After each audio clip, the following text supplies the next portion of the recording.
Political আশ্রয় নিয়ে green card পেয়েছি। জি।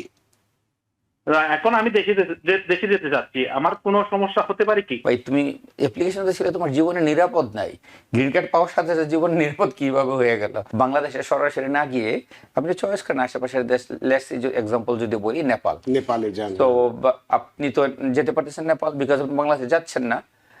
বাংলাদেশ থেকে আপনার ফ্যামিলি মেম্বার যদি আসতে চায়, ভিসা লাগে না নেপালে, honourable. This is the only one easy solution. সুপ্রিয় দর্শক, কে আছে টেলিফোনে? দয়া করে নাম পরিচয় দিয়ে আপনার প্রশ্নটি করুন।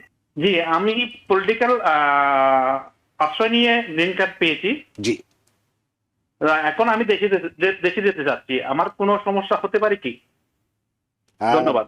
অনেক ধন্যবাদ জনাব বেলায়েত হোসেন বেলাল। ধন্যবাদ আপনাকে। এইটা না, যে দুইটা জিনিস কাজ করে। এক হচ্ছে পলিটিক্যাল অ্যাসাইলামটা কিন্তু আপনার করা ছিল জীবনের নিরাপত্তা ছিল না, জীবনের নিরাপত্তা, হুমকি যে ছিল। দেশ থেকে আমরা আসি ওই দেশ আমাকে জীবনের নিরাপত্তা দিচ্ছে না এবং আমার জীবন হুমকির সম্মুখীন। হ্যাঁ, আর ইমিগ্রেন্ট মানে গ্রিন কার্ড পাওয়ার সাথে সাথে গ্রিন কার্ড পাওয়ার সাথে সাথে আমার জীবনের নিরাপত্তা সব ঠিক হয়ে গেল। এটা একটু আইনের সাথে মনে একটু বেমানান। মানে আমার স্টেটমেন্ট ছিল, আমরা কিন্তু হাতুড়ে কিন্তু সয়ার করি। সয়ার মানে কি বলি? সয়ার মানে শপথ ধরে কসম কাইটা বলি। যদি খাঁটি বাংলা বলি, আরবি ভাষার মতো বা কোনো কিছুর মতো, যা ভাই আমি কসম কাইটা বললাম, বা আমি এই মর্মে শপথ গ্রহণ করিতেছি যে যা বলিব সত্য বলিব। তো আমরা যারাই পলিটিক্যাল অ্যাসাইলাম করি, আমরা কিন্তু শপথ গ্রহণ করি যে এ জায়গায় যে স্টেটমেন্ট দিচ্ছে আমার জানা মতো 100% ট্রু, এ জায়গায় কোনো মিথ্যা কোনো বলা নাই। তো যে প্রথমেই ছিল কি, আপনার কেন এই অ্যাসাইলাম করা? আপনার জীবনের নিরাপত্তার জন্য। আমি যে দেশ থেকে আসি ওই দেশ আমার জন্য নিরাপদ না, যদি আমি থাকি আমার জীবন হুমকির সম্মুখীন।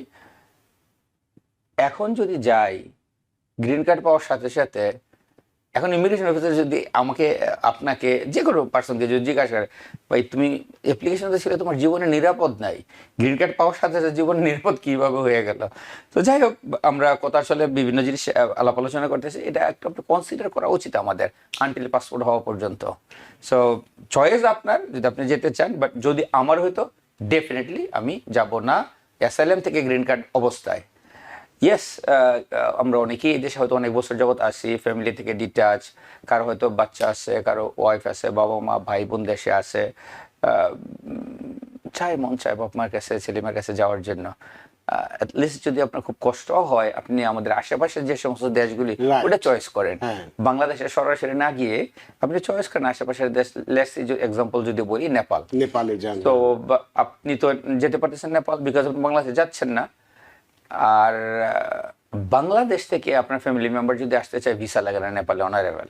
This is the only one easy solution এবং কুইক। মেবি আমাদের 1 ঘন্টার ফ্লাইট। হ্যাঁ, 1 ঘন্টার ফ্লাইট। সো টাকাও সাশ্রয়ী, সেদিকটা আপনি চিন্তা করতে পারেন। সরাসরি বাংলাদেশ আমি হইলে করতাম না। সো চয়েস আপনার।